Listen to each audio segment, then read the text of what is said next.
Breda Konstantin is a well-known, very well-known tour guide, and she's keen to say, look, I'm not a local historian as such, I'm a tour guide, but I'll tell you what, when you listen to this, you'll absolutely agree that she does a cracking job on it.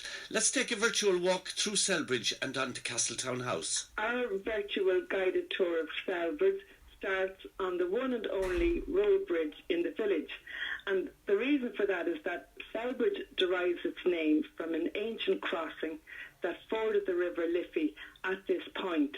And that crossing, it brought you from Dublin Bay to Galway Bay. It was one of only 5 principal roads that crossed Ireland at the time, and it was known as the Slieve-War, or the Great Way. In the 6th century, St. Macua tiptoed across the old ford crossing here, and he built a wooden church close by, the church close to the bridge, Celbridge. Now we're going to leave the bridge and step onto the main street, and across the road you can see the Village Inn and the Duck pubs. In the early 18th century, these buildings, they were one holding, Carberry's malt house. A malt house, like, that's where you lay out the grains to dry before brewing. And it's here on the 24th of September, 1725, that Arthur Guinness was born. The story here goes that Arthur's father, he was a tenant farmer from Dublin. He came out to sell milk on the side of the old Dublin to Limerick Road over near Keelan. And when he was over there, he met a young girl, Elizabeth Reid. She was a farmer's daughter as well. She was selling ale on the side of the road. The Reids, like that family, they had a licence to brew ale. These two became a couple. They came into Celbridge looking for work, and Richard got a job as a land steward in one of the big houses. There was a Reverend Arthur Price in Oakley Park, and in time, Reverend Arthur Price came down to the main street. He bought up the malt house, that's where the Village Inn and the Duck pubs stand, and he leased the top of it to Richard and Liz. 9 months later, a little baby is born, and that baby was christened Arthur, after the Reverend Arthur Price, who became the baby's godfather. Reverend Arthur Price, he left £100 for baby Arthur to spend when he grew up. He was a hard worker and he was an entrepreneur. He took out a lease on a rundown brewery in Leixlip. 3 years later, in 1759, James's Street came on the market, and that was a 4-acre rundown, ill-equipped, disused brewery. The lease was for 9,000 years, and it had an annual rent of £45. Once Arthur signed that lease, the rest was history. And I have to say, we're delighted that that story starts here in Celbridge. Our next point of interest is Celbridge Abbey grounds, and that's located on the Clane Road. It's there beside the Abbey car park, so some of the listeners might be aware of where that car park is. It's just 2 minutes from the main street. Celbridge Abbey is the court and grounds of Esther van Homrich and Jonathan Swift, the author of Gulliver's Travels. Esther, when she was a small girl, she lived at Celbridge Abbey in 1697. Her family moved to London in 1707, and that's where she met Jonathan Swift for the first time. She became a student and she fell madly in love with him, but he didn't return her love in the same way.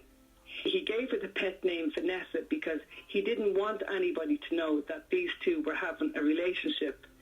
Jonathan then was appointed the Dean of St. Patrick's Cathedral in 1713, and he returned to Ireland. And Vanessa, she followed him back to Ireland. She wasn't giving up on him, and she came here to live at Celbridge Abbey. She wrote letter after letter begging him to come out and visit her, and her persistence paid off. Eventually out he comes on a white horse, and it's said that they had a lovely relationship on the banks of the River Liffey for 3 years. Their special meeting place was a bower overlooking the weir at Celbridge Abbey, and it still exists today, and it's a place of great beauty. Sadly, Vanessa hears that Jonathan has another woman in his world, so he's having an affair. So she's brokenhearted, and she writes to the other woman, who is Stella Johnson, asking, what's the nature of your relationship with my Jonathan?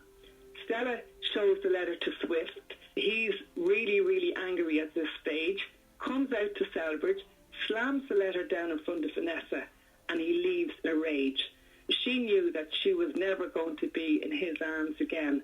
Romantics would say she died of a broken broken heart. She had actually been nursing her sister Mary, who had died of TB, and Vanessa died of TB herself in 1723, aged 35 years. She's buried in St Andrew's Church, that's close to where the statue of Molly Malone is located there in Dublin. We're now going to make our way to that little church close to the bridge that we spoke about at the start of our tour. It's located 2 minutes from the main street on Church Road, and this is the site of St Macua's wooden church, and it's known as T Lane Graveyard. And in here we have the Henry Grattan Vault. Henry Grattan was an MP and he succeeded in giving Ireland its independent parliament in the late 18th century, known as Grattan's Parliament. The reason that the Grattan Vault is in Celbridge is because Henry's mammy, Mary Grattan, she lived in Celbridge Abbey, where we've just come from. And she'd take Henry as a small boy out to visit Grandad Marley down around the Abbey. And then he wrote as a young man that among the grooves and bowers of Swift and Vanessa, I grew convinced that I was right. And that is that he was right in his political beliefs. Henry Grattan's son, Henry Grattan Jr. MP, he's buried here at the Grattan's family vault in Celbridge as well. We're now going to make our way back to the main street. All of the points of interest that I'm taking you to, they're all either on or within 5 minutes walking distance of the main street. So we're up at the top of the town now, and before we go through the majestic gates of Castletown, we're going to stop at the oldest house on Main Street, Kildare House, dated 1719. It's a very fine merchant house. Its story goes back to the time when William Connolly arrived in Celbridge prior to 1719. Later on in the tour, I'll explain who William Connolly was. William intended building his country mansion at the top of the town. On arrival to Celbridge, he wasn't at all impressed with our main street. In his view, it was beggarly, with rows of mud-thatched cabins. We had geese and pigs running around, so a very dusty affair. William, however, was the wealthiest man in Ireland at this time, so he was able to buy up all the lands on the main street, and he leased the lands to his wealthy colleagues on condition that they would build fine houses of stone with gable ends and chimney tops. Kildare, I suppose, is one of the finest examples of what Connolly wanted for the main approach to his mansion. We're standing at the top of the main street, about to go in through the gates, but before going in, I want to point out that a short distance away on the Maynooth Road, we have Celbridge Workhouse, which is now occupied by Colour Trend's paint factory. There were 3 workhouses in the county, and all of the workhouses, they closed their doors as workhouses around 1922, and that was with the formation of the new established Free State. When our workhouse closed as a workhouse, it became an army barracks for the new Free State Army, and Michael Collins came to Celbridge to inspect the uniforms of these soldiers. Sadly, over the years, lots of children died in that workhouse. Today, the workhouse is in the ownership of the O'Connor family. Now, if you're all ready, we're going to walk through the gates of Castletown House. It's an 18th century lime tree avenue, French style, very romantic, and at the top of the avenue, Castletown House reveals itself. It was once said that this is the only house in Ireland to which the term palace can be applied. Speaking of palaces, the house here, I'm told, it had 230 windows, but Buckingham Palace also had 230 windows, so we had to close up one of ours. And if there's any children out there listening, if your mammy told you to go out and clean the windows at Castletown, it would have taken you 3 weeks. Castletown was built between 1722 and 1729 for William Connolly. William was born in Donegal in 1662. He was the son of an innkeeper, probably of Catholic origin, but changed over to the Protestant faith. His parents sent him up to Dublin to be educated. He became a barrister and a politician representing the people of Dublin and the people of Derry. He was very, very successful, and he was the Speaker of the House of Commons. He married Catherine Cunningham, who was very wealthy in her own right. Around this time, 1690, you had the Battle of the Boyne, And after that battle, William Connolly was given the job of transferring land to the supporters of William of Orange, who was triumphant in that battle. With every land deal, Connolly's pockets got fatter and fatter, till he became the wealthiest man in the country. And Castletown House is a statement of his wealth. Today, the house is managed by the OPW. They've done a fantastic job restoring the house in the parklands.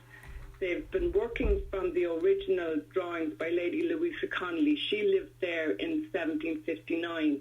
The river walks, the lake, the temple, ice house, bath house, gate lodges, and they have pleasure gardens up there. And it makes Castletown a wonderful place to visit. When you stand on the steps of the house, you look out on 120 acres of open parkland, bounded by the River Liffey, and you hear the lovely flowing sound of the water. A beautiful place to visit.